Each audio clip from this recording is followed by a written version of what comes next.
बुला लेते हैं और उन्हें लगता है यही असली पावर है। लेकिन एक बार तुम खुद सोच कर देखो, अगर तुम ग्रुप बुलाकर किसी को पीट भी दोगे तो क्या गारंटी है कि तुम हमेशा ग्रुप के साथ रहोगे। आज तुम 4 लोगों के साथ हो, कल तुम अकेले भी मिल सकते हो और उस समय तुम्हारा क्या होगा ये तुम्हें अच्छे से पता है। और ये कभी खत्म भी नहीं होगा। जब वो अकेले मिलेंगे तुम उसे पीटोगे, जब तुम अकेले मिलोगे वो तुम्हें पीटेंगे। इसीलिए आज मैं तुम्हें एक ऐसा साइकोलॉजिकल तरीका बताऊंगा जिससे अगर तुम्हारे सामने 4-5 बंदे खड़े भी हो तो तुम उससे बिना लड़े गेम जीत सकते हो।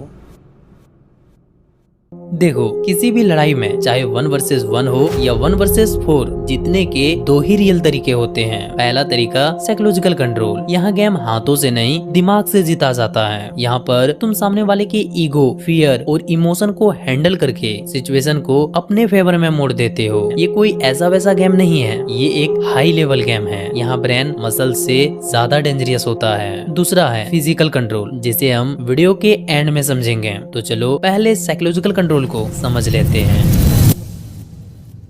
सबसे पहले तुम्हारे दिमाग में जो ग्रुप पावर का इल्यूजन होता है उसे तोड़ते हैं। देखो, जब तुम 3-4 लोगों के सामने खड़े होते हो तो सबसे बड़ा डर उन 4 लोगों से नहीं होता। सबसे बड़ा डर तुम्हारे दिमाग में चल रहा होता है, मैं अकेला हूँ, ये 4 हैं। और उसी मोमेंट पे तुम पैनिक मोड में चले जाते हो, डरने लगते हो। इसलिए जरा ध्यान से सुनना। 4 लोग दिखने का मतलब ये नहीं होता 4 लोग एक ही तरह के सोच रहे हैं। हर ग्रुप के अंदर अलग अलग पर्सनैलिटी होती है, लेकिन एक पर्सनैलिटी ऐसा होता है जो पूरे ग्रुप को कंट्रोल कर रहा होता है, मतलब ग्रुप का लीडर। और तुम्हें बस ये आइडेंटिफाई करना है कि आखिर ग्रुप का लीडर कौन है। अब यहाँ पर ये सवाल आता है कि आखिर ग्रुप के लीडर को हम आइडेंटिफाई कैसे करें। लेकिन उससे भी पहले ये समझ लेते हैं कि आखिर इससे होगा क्या। तो अगर सिंपल लैंग्वेज में बोलूं तो इससे ग्रुप का मूव इफेक्ट कम होगा। अब ये मूव इफेक्ट क्या है, इसे जरा ध्यान से सुनना क्योंकि ये बहुत इंपॉर्टेंट है। देखो, जब लोग ग्रुप में होते हैं तो उनकी इंडिविजुअल सोच कम हो जाती है और उनकी कलेक्टिव हिम्मत बढ़ जाती है। मतलब जब लोग ग्रुप में होते हैं तो वो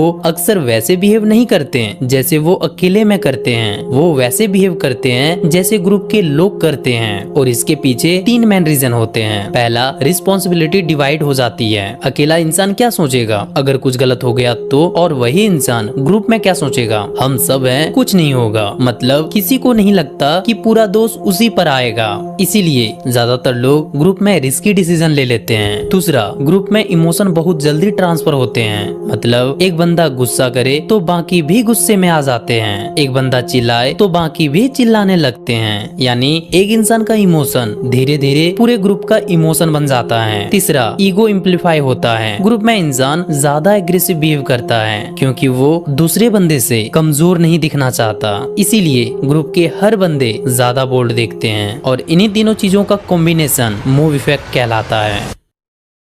अब तो तुम्हें समझ आ गया होगा कि मूव इफेक्ट क्या होता है। अब जरा प्रैक्टिकल लेवल पर चलते हैं। सपोज करो तुम्हारे सामने एक ग्रुप है जो तुमसे लड़ना चाहते हैं, मीन्स कि वो एग्रेसिव बिहेव कर रहे हैं, तुम्हें डरा रहे हैं, तुम्हें धमका रहे हैं। अब ऐसे सिचुएशन में तुम्हें करना क्या है, जरा ध्यान से सुनना। सबसे पहले उस ग्रुप के लीडर को आइडेंटिफाई करो। कैसे, तो जरा वॉल्यूम तेज करके सुनो क्योंकि असली खेल यहीं से शुरू होता है। अगर तुमने गलत इंसान को लीडर समझ लिया तो पूरा स्ट्रेटेजी बेकार हो जाएगी।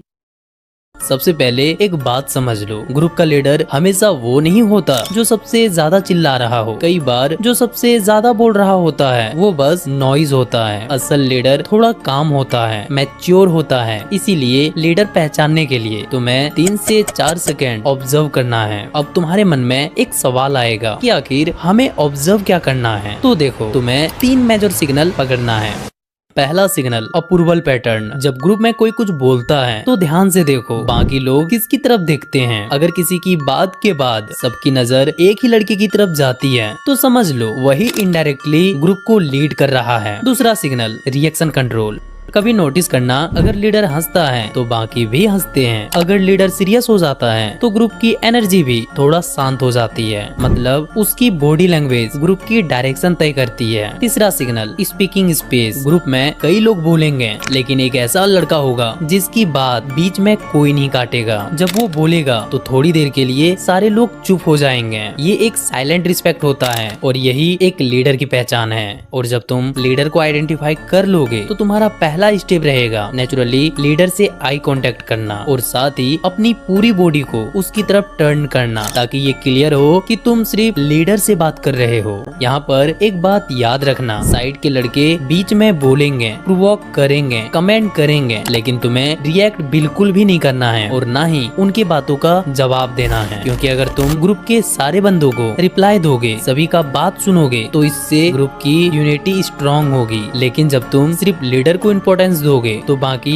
ऑटोमेटिकली बैकग्राउंड बन जाएंगे और लीडर को लगने लगेगा कि अब मुझे बोलना पड़ेगा। यहाँ पर तुमने क्या किया, जरा ध्यान से सुनना। तुमने सिर्फ लीडर पर फोकस किया, बाकी लोगों को जवाब देना बंद कर दिया। आई कांटेक्ट तुमने सिर्फ लीडर से किया। अब अगर सिचुएशन को गौर से ऑब्जर्व करो तो तुमने 1 वर्सेस 4 सिचुएशन को 1 वर्सेस 1 कन्वर्सेशन में बदल दिया और यहीं से मूव इफेक्ट धीरे धीरे टूटना शुरू हो जाता है, क्योंकि मूव इफेक्ट तब स्ट्रांग होता है जब ग्रुप को लगता है कि सबकी बराबर पावर है। लेकिन जब स्पॉटलाइट सिर्फ एक पर चली जाती है तो बाकी 3 लोगों की इंपोर्टेंस ऑटोमेटिकली कम हो जाती है और जैसे ही इंपोर्टेंस कम होती है तो ग्रुप की यूनिटी में थोड़ा सा क्रेक आ जाता है और यही क्रैक तुम्हारा सबसे बड़ा एडवांटेज बन जाता है।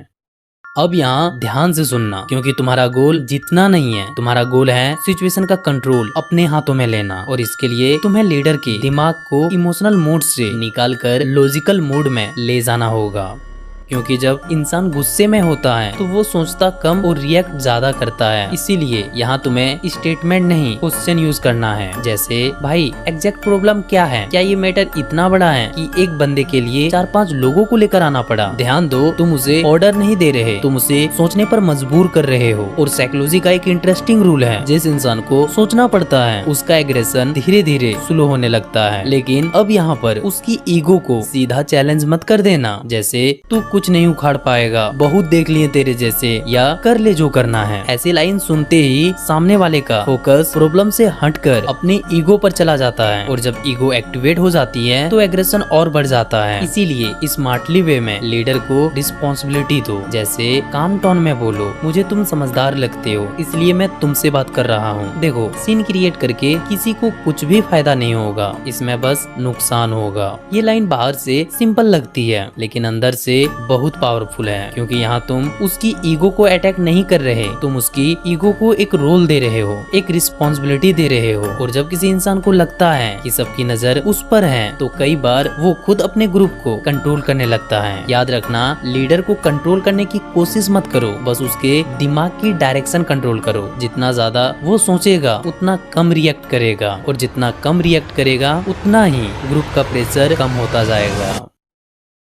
अब यहाँ पर एक बात ध्यान से सुनना, जो कुछ हमने अब तक बात की वो तब तक काम करता है जब तक सामने वाला सोचने के लिए तैयार हो। लेकिन अब हर सिचुएशन ऐसी नहीं होती। कई बार सामने वाला ना समझना चाहता है ना सुनना चाहता है, वो बस लड़ना चाहता है। तो ऐसी सिचुएशन में फिजिकल कंट्रोल काम आता है, जहाँ थ्योरी नहीं टाइमिंग, पोजिशनिंग और कंट्रोल मैटर करती है। लेकिन वो एक अलग टॉपिक है और उसके बारे में हम पार्ट 2 में बात करेंगे। अगर तुम चाहते हो कि मैं उस टॉपिक को भी डिटेल में एक्सप्लेन करूं तो कमेंट में पार्ट 2 जरूर लिखना।